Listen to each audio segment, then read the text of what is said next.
Glowing terracotta பீஸில் இன்றைக்கி நம்ம ஒரு டைல் டிசைன் பார்க்கலாம்.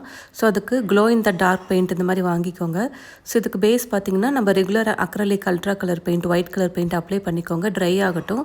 ட்ரை ஆனதுக்கப்புறம் நம்ம வந்து இந்த glow in the dark paint apply பண்ணிக்கலாம். ஸோ இதில் ஒரு 4 கலர்ஸ் வருதுங்க. ஸோ உங்களுக்கு எப்படி பேட்டர்ன் வேணுமோ அந்த மாதிரி நீங்கள் அப்ளை பண்ணிக்கோங்க.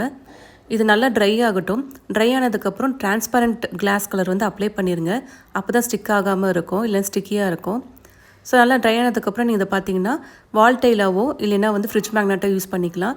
பாருங்கள் லைட்டு இப்போ நான் ஆஃப் பண்ணிட்டேன். டார்க்கில் நல்லா க்ளோ ஆகுது. ஸோ இது வாலில் நீங்கள் ஃபிக்ஸ் பண்ணுறதா இருந்தால் எம்சில் போட்டோ இல்லைன்னா வந்து மேசன்ஸ் வச்சு நீங்கள் ஒரு சிமெண்ட் பிளாஸ்டர் வச்சு நீங்கள் வந்து ஸ்டிக் பண்ணிக்கலாம். ஸோ கிட்ஸ் ரூமில் அந்த மாதிரிலாம் நீங்கள் வந்து ஃபிக்ஸ் பண்ணால் ரொம்ப அழகாக இருக்கும். ஃப்ரிட்ஜ் மேக்னெட்னா பேக் சைடில் மேக்னெட் ஒட்டி ஃப்ரிட்ஜில் ஒட்டிடுங்க. இதுவுமே நைட்டில் க்ளோ ஆகும்.